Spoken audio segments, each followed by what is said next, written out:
I'm Samantha Clark, 34, and I've been living a life that, until last week, I thought was stable. I thought love could cover everything, even the creeping feeling that maybe I was always giving more than I was receiving.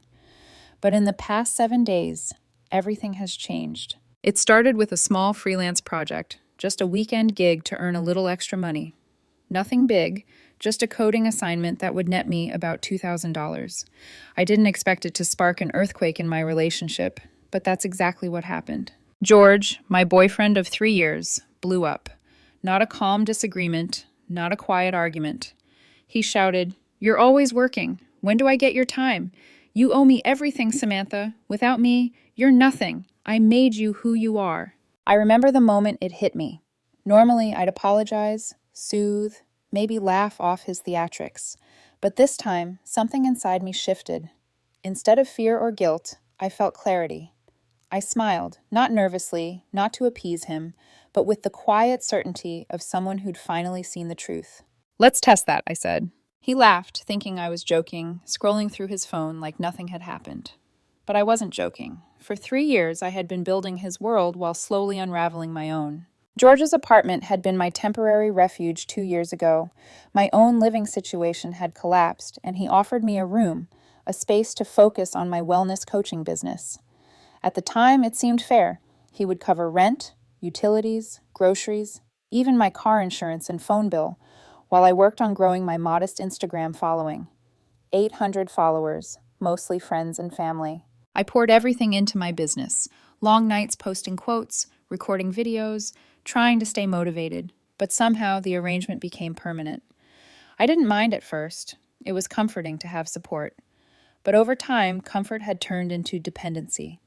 My independence had been stripped piece by piece, and I hadn't even noticed. That night, after his tirade, I sat on the couch and ran the numbers in my head. Our joint account, meant for household expenses, had slowly become a free-for-all for him. Deposits I'd made to cover shared bills were gone, withdrawn, leaving just $50 to keep the account open. I realized how entangled our finances had become, how my money had been quietly funneled into supporting him, his lifestyle, his whims. By 6 a.m., I had untangled the web. I transferred everything into my own account, canceled the joint card, and set up new passwords. I removed his access to my vehicle insurance, canceled grocery deliveries, and paused subscriptions he didn't even notice. For the first time in years, I felt a sense of control. The first text came at 10:43 a.m. "George, Samantha, my card declined at Starbucks. What's wrong with it?" I replied simply, "You'll need to use your own funds." For 2 hours, there was silence. Then the calls started. 37 in total. I didn't answer. By evening, the messages escalated. "George, I can't order Uber Eats." "George, Samantha, this isn't funny." "George, how am I supposed to eat? You can't just leave me with nothing." It was ironic. The man who claimed he had made me couldn't even navigate a single day without my resources. I know what people would say, that I was cold, ruthless, too harsh. But for the first time, I wasn't the one bending over backward to save a relationship that had been a slow drain on my life. I was the one setting boundaries. Day 2 brought George to my friend Devin's apartment. He had captured everything on his Ring camera. George appeared at 7 a.m., yoga pants, designer sweatshirt, mascara streaked, perfect victim mode.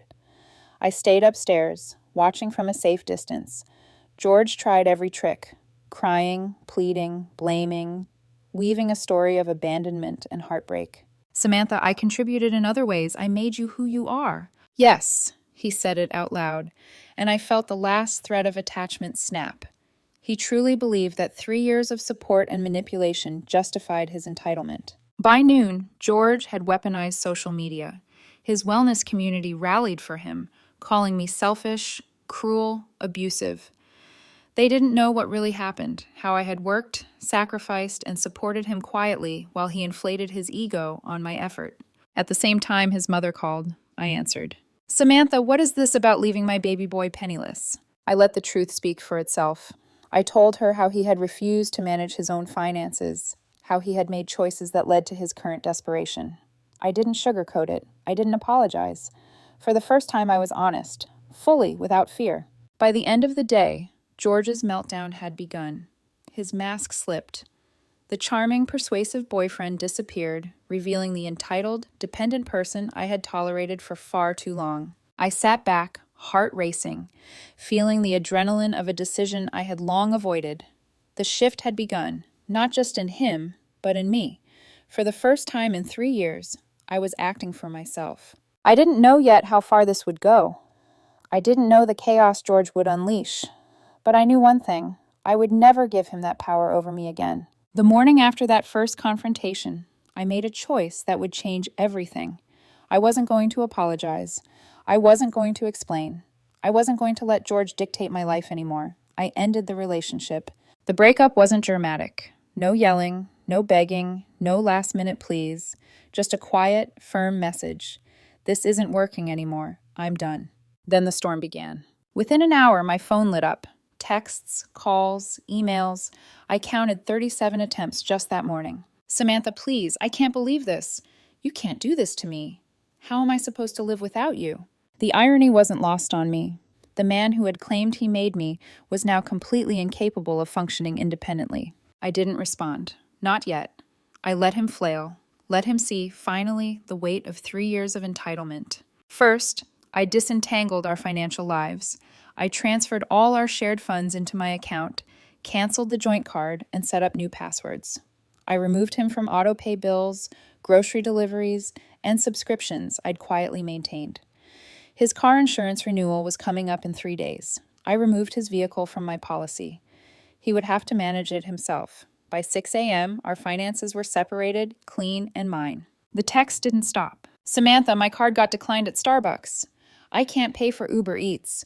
Why are you doing this to me? I didn't answer. I let him feel the helplessness I'd felt for so long, the feeling of being completely dependent on someone else's goodwill. By the second day, George was desperate. He appeared at my friend Devin's apartment at 7 a.m., mascara streaked, designer yoga outfit clinging to him like armor. Devin, ever the loyal friend, blocked him at the door.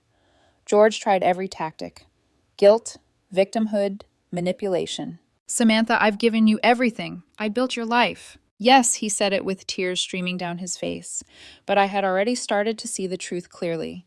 For 3 years, I had built my own life, poured effort into my work and my growth, while George soaked it up and inflated his ego with it. The irony? He didn't even realize his contributions were mostly superficial.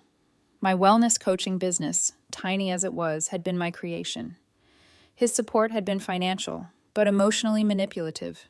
He had framed it as love and mentorship, but I had paid the price: my independence, my energy, my time. By noon, George escalated. He weaponized social media, posting about abandonment, betrayal, and his pain at losing me. His wellness community rallied around him, calling me cruel and manipulative. They didn't see the hidden side, the 3 years of him demanding, taking, criticizing, gaslighting. Then came the family calls. His mother, Patricia, reached out. Samantha, what is this about leaving my baby boy penniless? I stayed calm. I explained the facts. How George had refused to manage his own finances, how he had allowed dependence to fester, how he had relied on me for everything while claiming it was love. No excuses, no apologies. The fallout started immediately. Friends and family began noticing inconsistencies in his story. Some had assumed I was the dependent one. Others thought we were equal partners. But slowly the truth surfaced.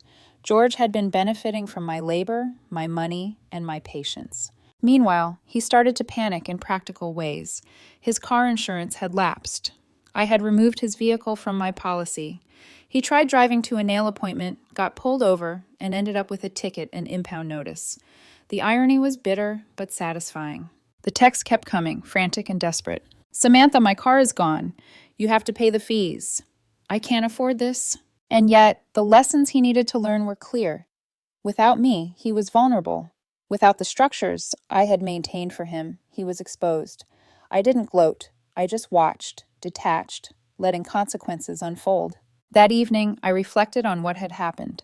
3 years of bending to someone else's sense of entitlement had taught me one thing: boundaries were non-negotiable. I couldn't be complicit in his exploitation any longer. For the first time in years, I felt a strange mix of relief and exhilaration. I wasn't just untangling our finances. I was untangling my life, my identity, my agency, and I knew the chaos was just beginning. By the third day, George had become unrecognizable. The charming, confident boyfriend I'd once loved was gone. In his place was a panicked, entitled man, lashing out at anyone and anything. He showed up again at Devon's apartment, this time later in the evening, mascara streaked, designer yoga outfit swapped for sweatpants.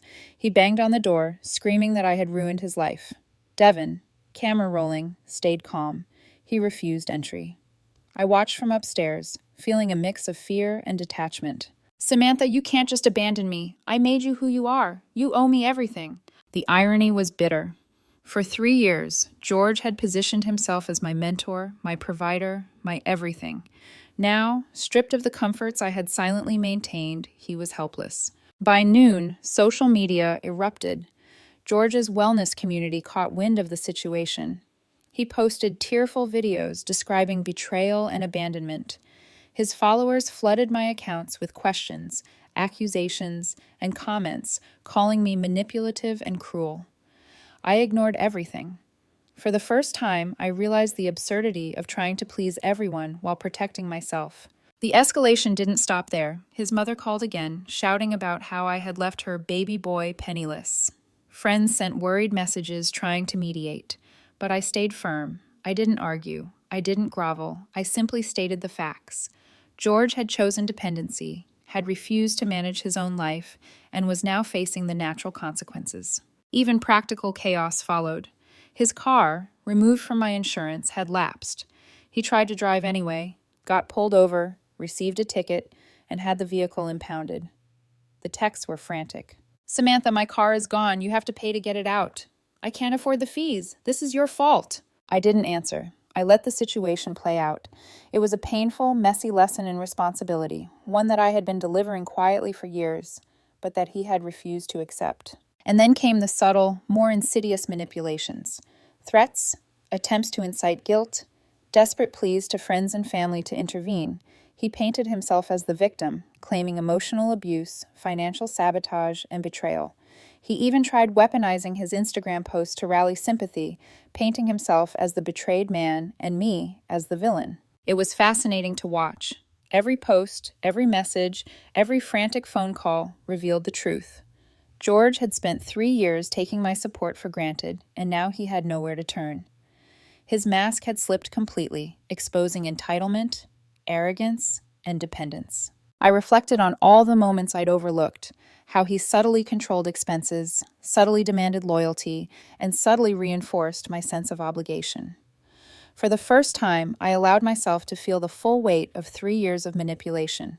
It wasn't just the money, it was the time, the energy, the patience I had given, drained quietly into someone else's ego. That night, I sat in my apartment alone. The lights of the city outside my window flickered, distant and indifferent. I felt a strange calm. The storm outside, the frantic texts, the social media chaos, the attempts at guilt and control, had no power over me anymore. I had already won, in a sense, by reclaiming my independence. I knew George's meltdown wasn't over. The world around him, friends, family, followers, was being drawn into the chaos. But I was no longer part of it. I had drawn a line. I had set boundaries. And for the first time in years, I felt what it truly meant to prioritize myself. George was facing the consequences of a lifetime of entitlement, and I was finally free to witness it without being trapped in it. By the 4th day, I knew it was time to reclaim not just my finances, but my space, my life, and my peace of mind. George's chaos had reached its peak. Text messages, frantic calls, social media posts, his mother's tirades, but I no longer flinched.